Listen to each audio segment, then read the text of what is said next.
Hello, everybody. How's it doing? How's it going? Welcome back to another r slash keepcast creepcast fan reading. I'm 27 now. My birthday was like a couple days ago, so woohoo, party party. Anyway, that's not why we're here. Today, we are reading a story by White Paper Bag called "I Woke Up in the Darkest Room."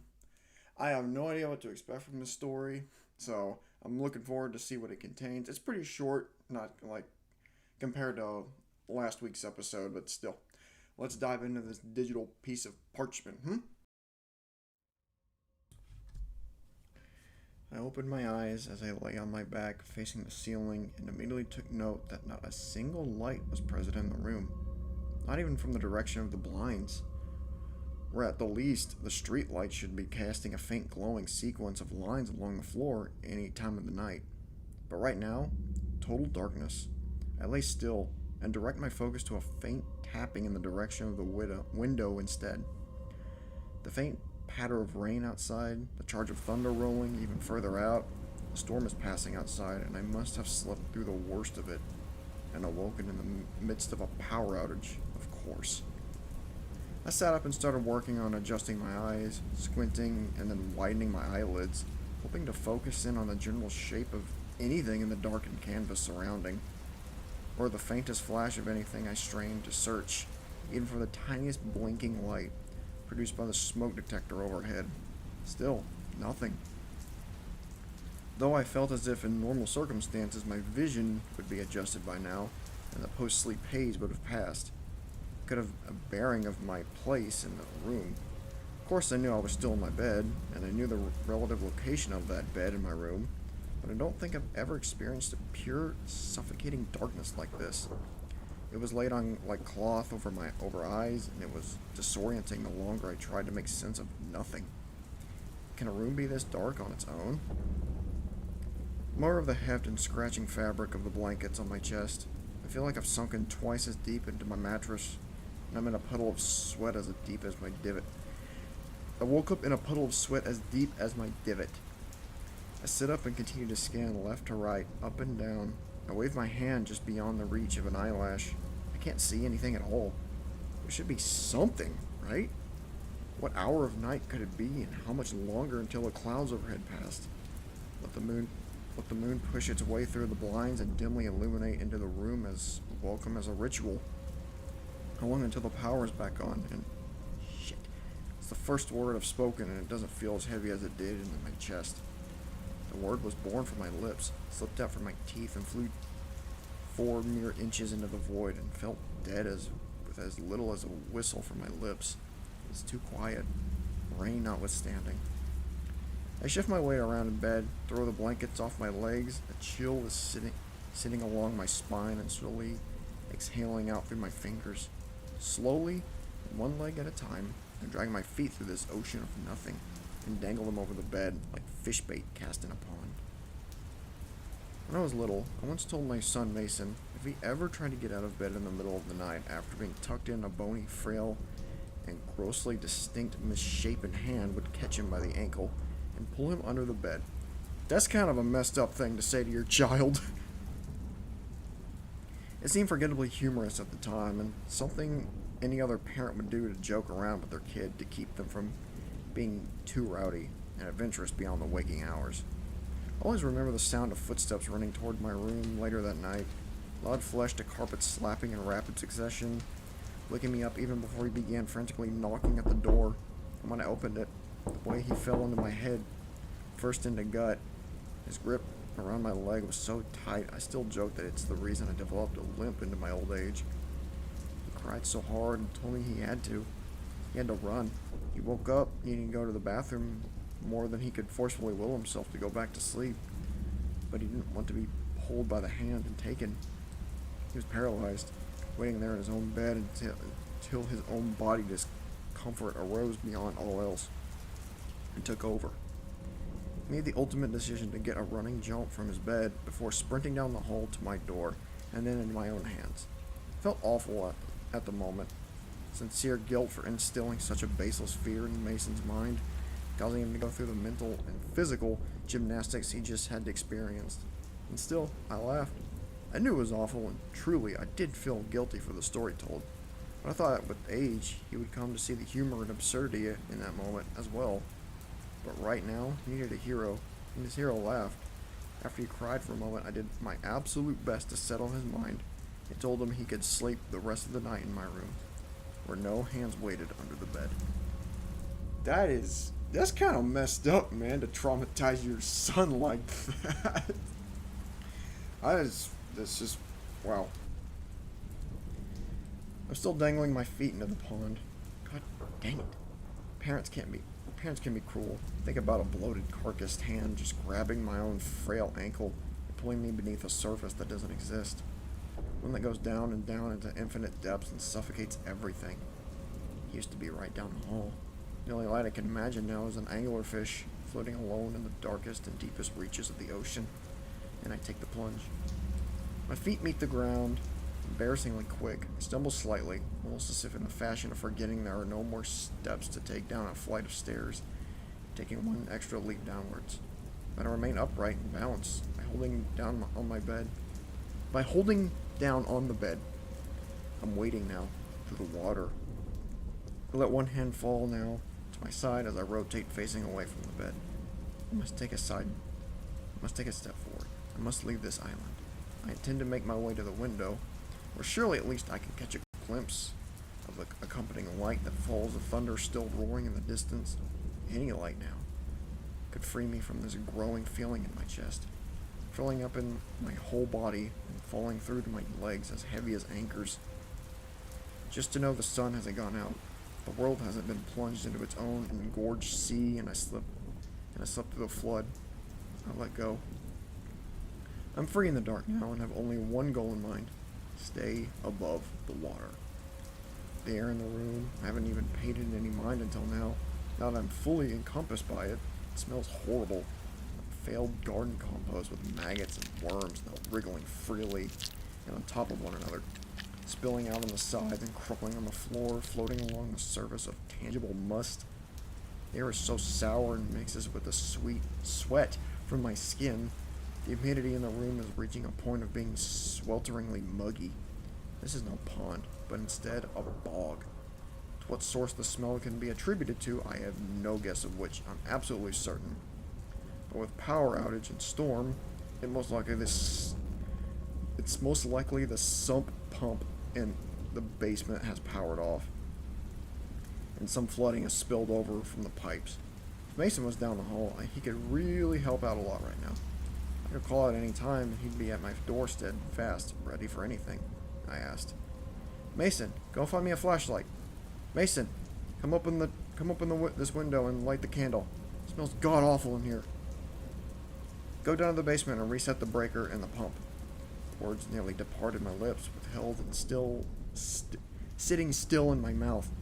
I suppose once I make my way to the window, I should still wait until morning to reset anything, so I don't fall down to the stairs and break my neck. There, I would mercilessly float on the surface of rising water. I picture my head departing from my shoulders, rolling and bobbing into the flooded basement waters below, as the pump continued to spill darkened water over into the underhouse. I'll become the angler, fish there, passing into a perfect and complete darkness, never to rise to the surface again. Okay, I gotta know. Is he like a decrepit, like bedridden old man, and he's relying on his son to take care of him? That's kind of scary. I will get back in bed and wait for the sun to fill the room with glorious and welcome purpose, but not yet. I still have my one task at hand to complete. Just one. Take my first strides into the deeper, dark recesses of the room, going from a spacewalk untethered. I start the slow and cautious sweeping motions with my feet, pushing clear of any debris that may trip me up and send me hastily to the floor, hands waving wildly and unseen in front of me, as if searching for anything at the point to be new land, discovered and claimed. I'm in the open. I became extremely aware of this fact and paused my progress. A sense of being dizzy overtook me, but how do I know which direction my senses were warping?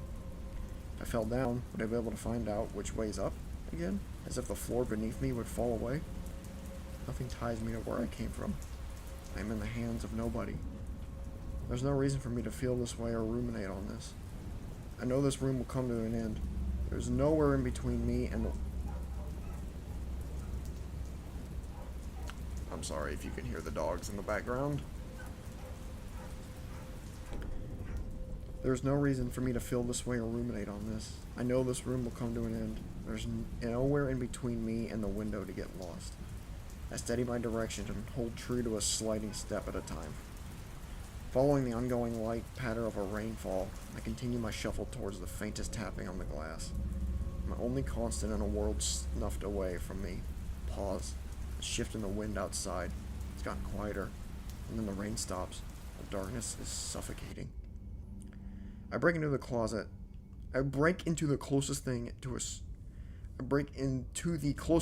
a sprint. I cannot read right now. I can afford with my state of legs. Atrophied by age, I am brittle and take full waddling steps, forcing a shifting of weight in my legs and knee joints being pushed to the extent mechanically scraping in their place. I cannot lose this opportunity to glimpse upon the storm that has wreaked this havoc upon me so much as I should curse it for retreating.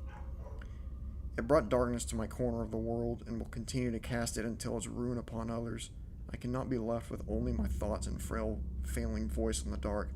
I'm splashing in the bog, and that hand, that bulbous, rotten hand, has finally found me in the water. Its wrapped tangles of the thickest tall grass around my ankle is pulling me under. I cannot breathe, and the darkness is filling my lungs, pouring through my nose and my mouth, choking on nothing. The thought being pushed out of my ears like oxygen bubbles. I'm going to drown. Holy crap. The descriptions he writes. This is incredible. I'm like, that's really fun. I enjoy how he describes things. Resolute, I lay on the hardened surface of my bedroom floor.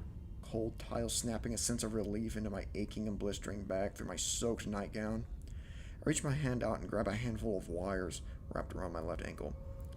I fight for the ownership of legs from my tangles of bogs, weeds, and pull myself once more above the surface, welcoming the lungful of rottenly thick air back into my chest.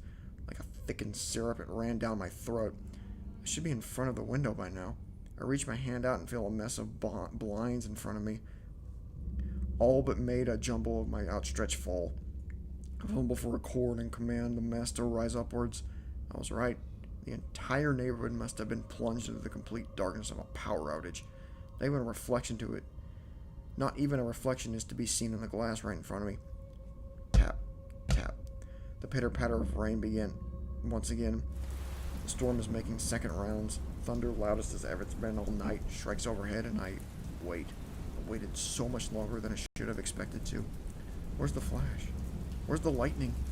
The one sounded practically overhead again. A symphonious crash overhead and no light to follow. I don't understand. Where's the light? The rain is coming down hard now, smacking the window with ferocity. The wind is pulling away tree branches and shuffling them around in the air as if they were a deck of cards, and throwing power lines up and down and down. Up and down, up and down, whipping around freely. No sparks to behold. I hear this. I know, but I can't see. I can't see. The darkness has totally swallowed the earth, the universe's own cosmic wrath. This is the next great flood, and everything is being washed out by darkness, and those who survive will be forced to start anew. How do we live in a world so destitute and wrong? I start yelling at the top of my lungs. I want my son to be here. Mason! Mason! I need your help! Mason, please! He's right down the hall, and always ready to help me. I smacking my palms to the glass in front of me, raging against the storm above and fighting for the earth, with every possible act of defiance calling for light to return. We must be forgiven. He promised it wouldn't happen again. He promised us with light. The wind outside has swelled up into an impossible speed. Shutters are slamming outside. A door is thrown open behind me. This is it. The flood has risen and rushed in from my home, intending to wash it all away and leave me dead in the water. A pair of arms wrap around me. Demon from the deep. I turn from the window to beat away at these prying, bloated hands rising from the surrounding depths. I feel their nails scraping away, palming from my wrist. Visions of what they may belong to are impossible to conjure, but I will not falter. Sliding down to the floor, I call for my son. Black tears bolting my skin. I won't let the darkness take my home. Ow, son of a bitch, he just bit me. The nurse chewed. Yep, I knew it. He's an old man in a nursing home. Freaking called it. Bear trap. Squish. Ow, son of a bitch, he just bit me. The nurse chewed these words to himself under panting and laborious breaths. Jesus, I think he's nearly broke skin. Miss Varner's pleased. Miss Varner's, please, I need you to calm down, sir. Tell me what's wrong. What do you need? This usually always occurs right at the end of the shift before the changeover to morning crew, as some of the more restless residents arose early. He thought maybe one day could pass without Mr. Varner's having another early morning episode, but not this time. They've yet to find a way to ease him into his mornings. He hasn't adjusted to the change in lifestyle, and he remains belligerent through the day until he inevitably slips back into a worn-out stupor. They're still working out his memory care plan to hopefully combat and reduce these incidents. Mason, please, where's my son? Mason! Varner's was very quickly expending whatever energy he had left, weakly thrashing in the arms of the man he was calling out to. Hey, it's okay. We'll call him right now. Will you promise to relax if we can get him on the phone again? Between grunts and fumbling of hands, holding hands down, keeping the fragile ones at bay, Mason called out the door and into the hallway. Hey, Harriet. Yeah, dial up Christian Varner's number. It should be on file in the address book of the nurse's station out there. Let them know his father is requesting to speak with him. While Harriet rang up Christian once more in the early hours of the morning, Mason continued to restrain the bitter, blind, and pitiful resident in his lap, and Varner's fought for his world, for his son, consumed and denouncing to his last breath this forever night. Wow. That was wild. What a story. Oh, geez, that is so good. How he's just... sorry, there's a bunch of noise going on in the house. But that is such a great story and description of how a person with mental issues and Alzheimer's is like seeing the world. It's so confusing and he doesn't know how to interpret it. That reminds me of my own grandparents, even my uncle. Gosh, what a story. That was amazing. So if you want to, that's honestly all there is to it. Congratulations, man. Thank you for the story. I will leave the link down in the description below so y'all can check him out. So thanks again so much for watching, and you all have a great day. Later.